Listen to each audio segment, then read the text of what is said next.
Okay, another we have like another video by MNJTV. This one I think is a very recent video. I'm curious what exactly he means by this. The first Pokemon you should catch in every game. Okay. The earliest Pokemon you encounter in a playthrough are usually weak and just end up as bodies to fill out your party with. However, some of these early game Pokemon can be deceptively powerful. So today I'm covering what I believe to be the best first Pokemon to catch in every mainline Pokemon game, based on how well that Pokemon matches up against the early game and beyond. The only rule is that the Pokemon must be obtainable before beating the first gym.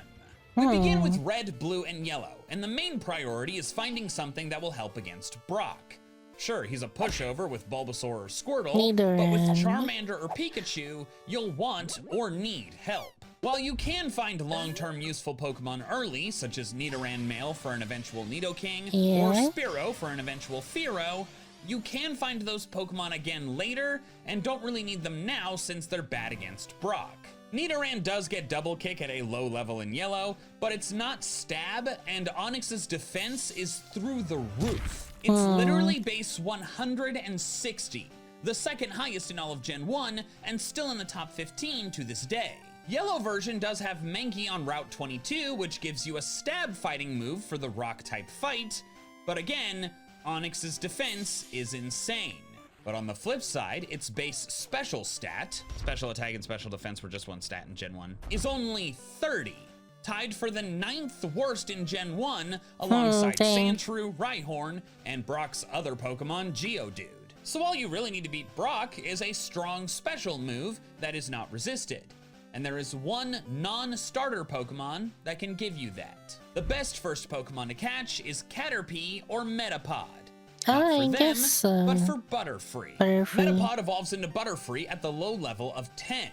That Butterfree will then get Confusion, a 50 power special move at level 10 or 12 depending on the game.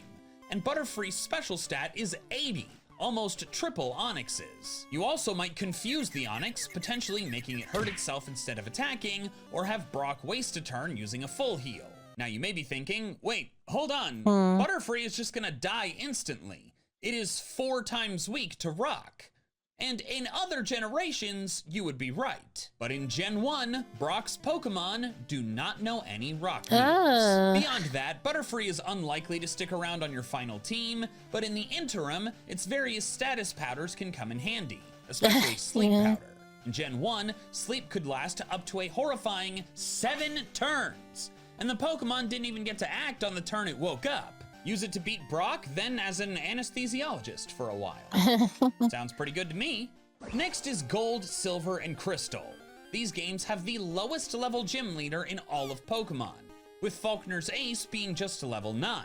So as you might imagine, there aren't that many options. However, there is still a clear winner. That Pokemon is Bellsprout, found pretty easily in the routes neighboring the city. This might confuse you at first, since grass is not particularly helpful against the flying and bug gyms, the first 2. But you're not using the Bellsprout. A man in Violet City will trade your Bellsprout for an Onix named Rocky, giving you one of the strongest Pokemon possible this early in the game. It won't have a rock move until level 14 and is technically weak to Falkner's Mud Slaps, but remember, insane defense. It is a stone wall that they will struggle to kill. Plus it starts out knowing Screech, a useful defense dropping move to make up for its low attack. Beyond Falkner, it'll have a rock move for Bugsy's bugs, and crucially, while Whitney's Miltank can unfortunately attract it, Onix still resists all of her moves. Rocky is not good enough to remain on your team as just an Onix, but if you go through the unfortunate annoyances of getting a Metal Coat off a Wild Magnemite, trade evolving it, and using the Iron Tail and Earthquake TMs to give it good moves, you'll have a very strong Steelix, which is absolutely an endgame worthy Pokemon. In Gen 2, it has 10 resistances, 2 immunities, and 4 weaknesses. But half of those weaknesses are always physical, and thus have to contend with its massive defense. And remember, it's a traded Pokemon.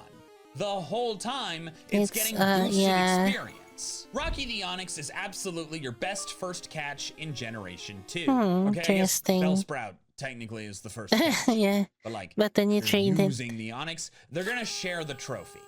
Side note, if you're wondering why I did not discuss Mareep, Gen 2 actually blocks your path to Mareep's grass on Route 32 until after you beat the first Also, it's gym. unattainable for some Ruby, reason in Sapphire, Crystal. and Emerald. This choice is quite tricky because several of the front runners overlap their typings with starters. This does not disqualify them, but it is a factor I have to consider. For example, I think Shroomish is great. Its grass type can help with Roxanne, Effect Spore can get you out of a bind, and it gets Leech Seed, an incredible move very early.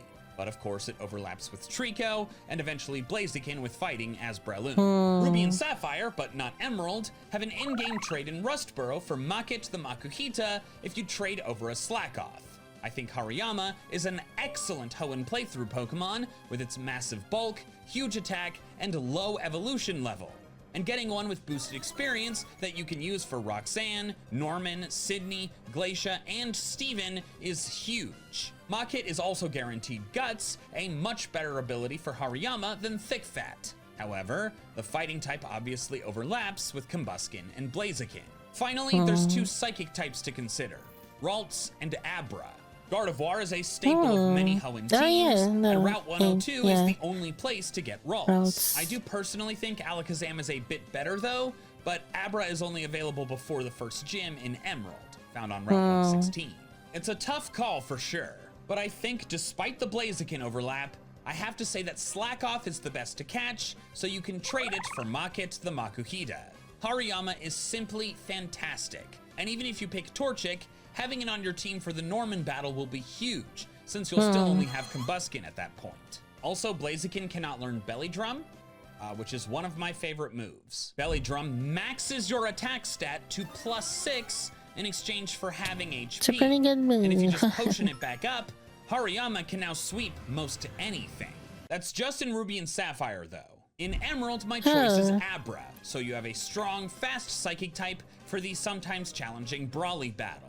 I chose it over Ralts because you can have Kadabra with base 120 special attack and 105 speed at just level 16.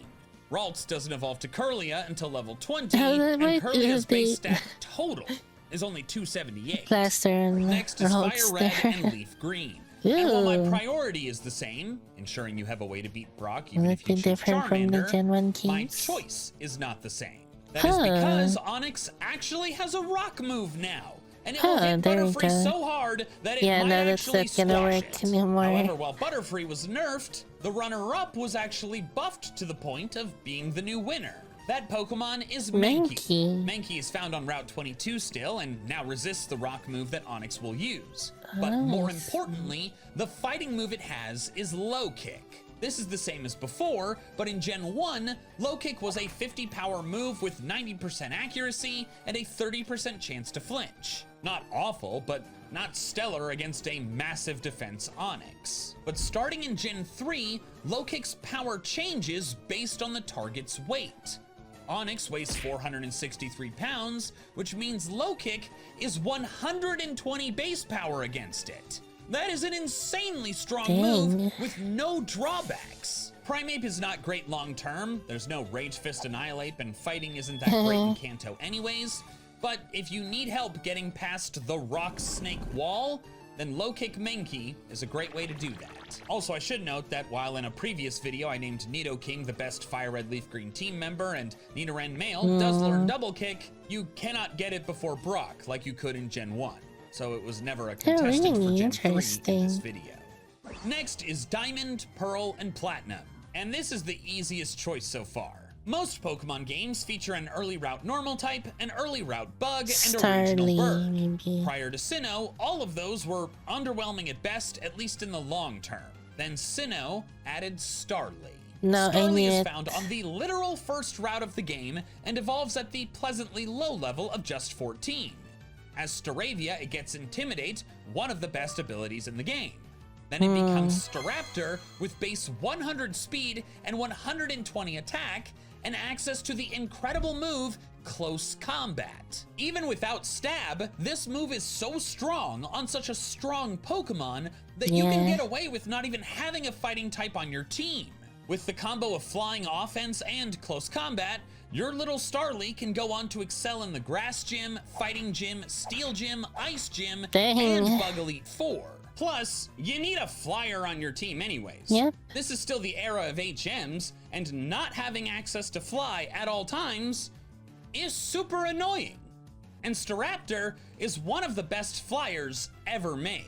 If you're not using Staraptor in Sinnoh, you're either doing something wrong or are choosing not to for variety or a challenge. It's the best team member outside your starter, and it just happens to be found on the first route of the game.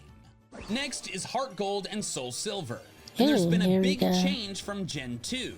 Mareep is now obtainable before Falkner. This gives you an electric type for the Flying Gym and Bugsy's Scyther. Onyx got some buffs too though. It now gets Rock Throw sooner, and Steelix doesn't need a TM for Iron Tail. Both are really useful and worthy team members, but I'm gonna keep Rocky the Onyx, or for getting technical, the Bellsprout you need to trade for it, as the winner.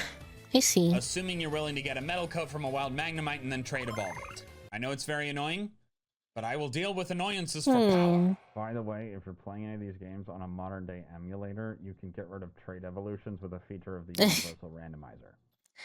Anyways, while the Mareep line is good against Gym 1 and 2, it's hit much harder by Miltank. Meanwhile, Onyx is a really strong wall against all of the first 3 gyms, and will have stab super effective damage for the first 2. And then Steelix is just simply so powerful, extremely strong, and hard to kill. Also, again, Rocky is an in-game trade. Boosted experience is a pretty big deal.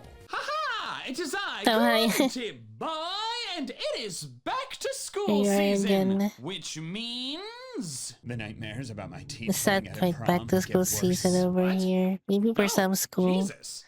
It means you can get a discount on Raycon's Everyday Earbuds Another Classic, Raycon, the sponsor of today's video. Sponsor. 32 hours of battery life with the case, a quick charge function that gives you 90 minutes of usage with just 10 minutes of charge, and active noise cancellation. Perfect for getting into the zone while studying. I also like the option to switch to awareness mode, so if I'm out somewhere like on a walk where I need to be aware of my surroundings, I can be. Overall, they sound so good and are just so straightforward and easy. I use mine literally every day. Ooh, and have you seen the new colors? Quite curious about everything, but I'm thinking about trying out Cool Mint. You know, change up my style for the new school year. School year? Grunty Boy, you're 30. I'm getting a master's degree. In crime. You mean criminal justice? Nope. Just crime. Click the link in the description below or go to buyraycon.com/MandJTV to get 20% off site-wide. That's buyraycon.com/MandJTV. Well, good luck on your master's degree. Why, thank you. And good luck with your teeth nightmares. Keep going to therapy too. Ta-ta! Next is Black and White. No other Pokemon game has fewer pre-Gym 1 Pokemon. It's actually insane. There are so few that I will name all of them right now. You can get your starter, Patrat, Lillipup, Purloin, and the Elemental Monkey, weak to your starter, but strong against the gym. That's it. That's the whole list. You cannot make a full team of 6 Pokemon without doubling up on species. This is especially brutal considering that the Striaton Gym will always be strong against your starter. Therefore, the best first Pokemon to catch is whichever monkey you get. You don't technically catch it, it's a gift, but like, catch can be a synonym for obtain. Pansage, Pansear, and Panpour are the winners for the sole reason that they can help you just get past the first gym and start building an actual team. I do not care if you never use them again, just monkey your way out of this early game prison. Black 2 and White 2 provide significantly more options, but unfortunately none of them really impress me. Riolu is found in Flockacy Ranch, and thanks to its fighting type, it is seemingly strong against the first gym, which is normal. Steel fighting Lucario is certainly very useful once you can get it evolved. However, for Riolu to get a fighting move, you have to out-level the first gym, so it's only somewhat helpful, and then you have 2 back-to-back gyms that resist fighting. Plus, it overlaps with Pignite. Mareep is a solid electric type, but you don't need electric for the first gym, and the Verbank complex right after has Magnemite, which I think is better. I'm not thrilled about it, but my pick is Riolu.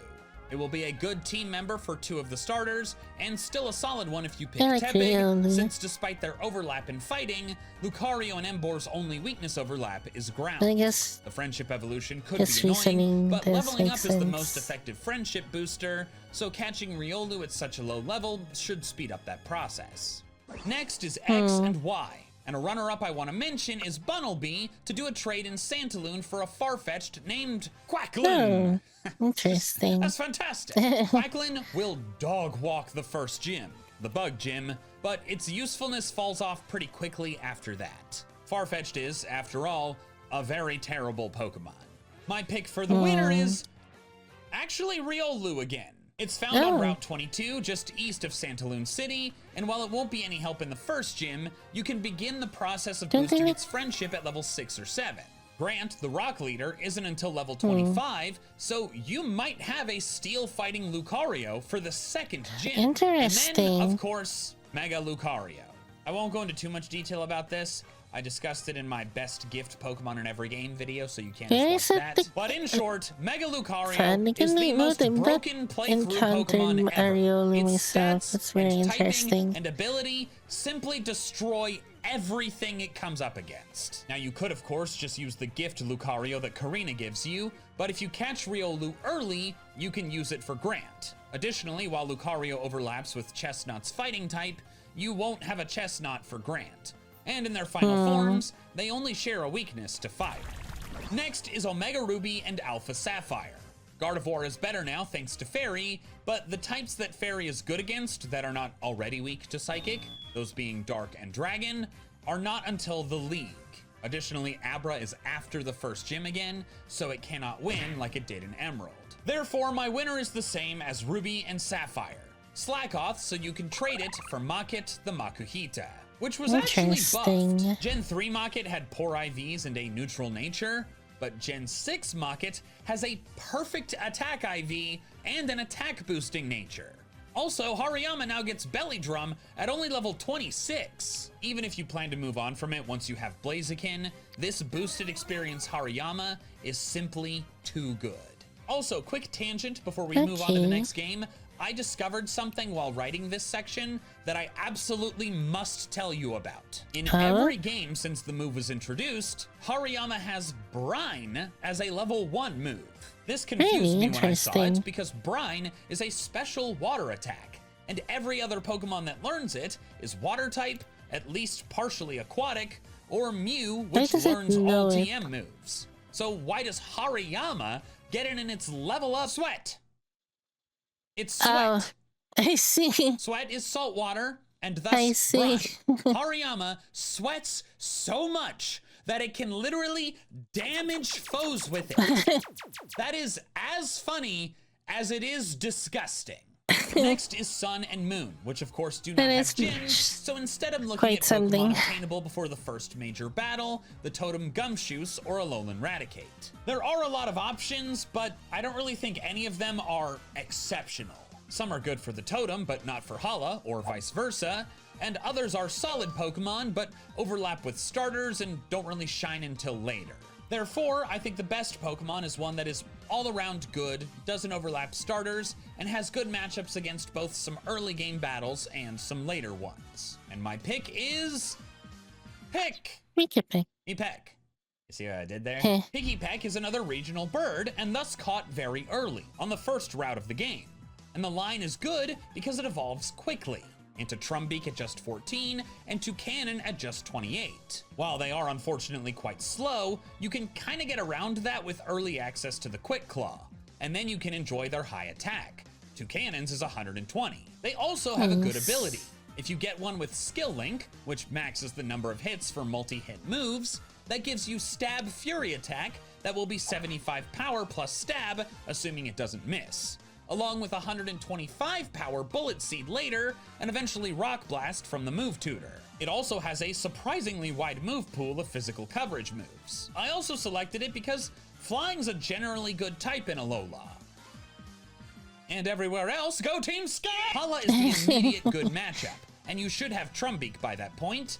But then it goes on to help with the Grass Trial, Guzma's Bugs, the Totem Kamo-O, and Hala again in the league. Additionally, Toucanon's normal flying typing is defensively good against the Ghost Trial and Hapu's ground types. It's not outrageously amazing, but it's a solid team member that you can get very early. Things are very different in Ultra Sun and Ultra Moon though. A bunch of new Pokemon were added, expanding your options even more, but one of them in particular is actually insane. The first Pokemon you should catch is Spearow on Route 2. But just so you can do another in-game trade. I know there's a lot of these in this video, but a lot of them are good. In the Route 2 Pokemon Center, a girl would like a Spearow in exchange for a freaking Hawlucha! Yes! Hawlucha! A Pokemon with a base stat total of 500 before the first fight of the game. And that first battle is weak to fighting. And then the second is weak to flying. Hawlucha can solo the first two boss fights of the game, but it goes so much farther than that. Cha, I realize I didn't mention, that is the name of this awesome Hawlucha, has an offensive advantage against the Totem Araquanid, Totem Lurantis, Olivia's Rock types, the Totem Togedemaru, Guzma's Bug types, Nanu's Dark types, the Totem Kamo-O, the Totem Rabambi, and Mullane and Olivia in the league. It is defensively weak to some of those, like, it is weak to electric and also rock, but still, that's most of the fights in the game. You can catch Wild Hawlucha on Route 3, but Cha is better because you can use it for the Totem Gumshoe's Eradicate, it gets boosted experience, and it has a perfect attack IV and an attack boosting nature. Cha the Hawlucha is easily the best Pokemon for an Ultra Alola team, and I think it is very weird that this girl wanted to get rid of him. What, for a Spearow? That is a much worse bird. Next is Let's Go Pikachu and Eevee, which changed the Kanto games a lot more than just adding janky motion controls. For one, you start with either Pikachu or Eevee, but they're much more powerful than normal ones, and they have double kick for Brock. Also, the early game spawns have changed somewhat. This is made apparent by the fact that the gym attendant won't even let you into the gym if you don't have a grass or water type in your party. Yeah, clearly the difficulty is quite a bit lower now. This quest wouldn't actually be possible in the older games unless you started with Bulbasaur or Squirtle. It's also odd that he says grass or water because there are no wild water types before Gym 1. So you need a grass type. This works pretty well though actually, since grass will be useful for both Brock and Misty. But which grass type to pick? Let's Go Pikachu only has Oddish, while Let's Go Eevee only has Bellsprout. But neither of these matter here, because the best option is by far Bulbasaur. Bulbasaur is now found wild in Viridian Forest as a special spawn, meaning it is almost impossible to find without a catch combo, but it spawns quite consistently if you have one at about 11. Alright, so I guess it's probably not going to be the first one you actually catch, but it's the first one you're gonna use, and that's close enough. Bulbasaur is already considered the best starter in the older Kanto games, so of course it's still a spectacular team member when you can get it just slightly later. It beats Brock, Misty, and Giovanni, both outside and inside his gym, and it's defensively strong against Lieutenant Surge and Erica. Plus, now that Fairy exists, its poison type will be useful for any you run into. As icing on the cake, you'll want an original Kanto starter on your team in general, because after beating Blaine, you get the Mega Stones for Venusaur, Charizard, and Blastoise, meaning Mega Venusaur for Gym 8 and the League. Next is Sword and Shield, which are, frankly, insane. Let's first address the Caparaja in the room, Dynamax Adventures.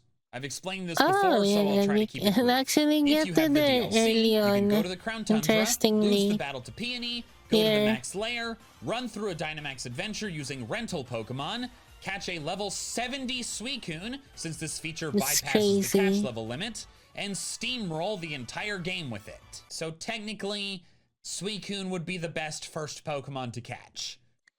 Is that kind of cheating though? Maybe catching early on a very overpowered legendary Pokemon to just kind of steamroll the whole game basically. But what if you don't have the DLC or you don't want to break the game? Then you have an absurd amount of options. Before the first gym, there's routes 1 through 4, the Slumbering Weld, Galar Mine number 1, and the entire wild area. Okay, not the entire wild area. A lot of the places don't spawn Pokemon weak enough for you to catch without having a gym badge. But like, still the spawns change every day. There are the lasers. Like, it's so much. All in all, there's like 70 different Pokemon you can get before Gym 1. So how am I possibly going to choose the best one? Maybe I think that's what they're it's actually quite simple. You see, you just get something that you can get really, really early. That's really good. And it's Rookidee. Rookidee can actually be the literal first Pokemon you catch on Route 1. And it is yet another stellar regional bird. Flying is great early, since the first gym is grass, the third has a bug type, and if you're playing sword, the fourth is fighting type. But in addition to this, Rookidee has a strategy that is one of the most impressive that I've ever seen. Rookidee gets Power Trip at just level 4, a dark move that's only 20 power, but gains 20 power for each positive stat boost the user has. It's a physical dark type stored power. This move works great on Pokemon that can boost their own stats, and just 4 levels later, Rookidee gets Hone Claws, boosting its attack and accuracy by 1 stage each. So if you use Hone Claws twice, Power Trip is now 100 power. And since you're at +2 attack, it's effectively 200 power. Only Pokemon that resist Dark can really survive it, and if it's weak to Dark, like Beed's Pokemon are, then you can sweep through him with just 1 Hone Claws. And that's just the early game. Rookidee eventually becomes Corviknight, which gains Steel and ends up with incredible typing. Only weak to Fire and Electric, while having 8 resistances and 2 immunities. If you evolve it before Opal's Gym, it can beat the Fairy Gym, Rock Gym, and Ice Gym while being immune to Raihan's Sandstorm. Plus, it's a Steel type. Even if it's not offensively strong, there's a high chance it's gonna resist all of your opponent's moves. So Rookidee wins without the DLC, Suicune with it. But Rookidee wins no matter what, in my heart. Next is Brilliant Diamond Shining Pearl, which I'll keep short. It's Starly again. The changes from Gen 4 are so minimal that it doesn't affect my answer. Then we have Legends Arceus. And as I've said before, I don't think the team you use really matters that much. Most of the major combat is dodge, roll, and try not to die. So I'm simply picking a Pokemon to help you get through the early game, that being Buizel. It's the most accessible early water type, and the Noble Kleavor is weak to water. Even if you picked Oshawott, it'll be nice to have a backup. Finally is Scarlet and Violet, where your options are the entire game. It's open world, and the gyms can be done in any order. So, oh god. I'm just kidding. There's actually a pretty straightforward solution to this. I'm just looking at Pokemon in the areas before Mesa Goza, specifically South Province Area 1. This is before you can ride Koraidon or Miraidon, and it's a true tutorial area. While some of the Pokemon here will be strong eventually, most are pretty weak to start out, like Azurill or Igglybuff or Wooper. But there is one Pokemon that is outrageously powerful from the very beginning. Flamigo. Flamigo has a base stat total of 500 with a base speed of 90 and a base attack of 115. And you can get it as low as level 4. By level 12, it'll have stab moves for both of its types, and like we saw with Hawlucha, flying and fighting just so happens to be an amazing offensive combo.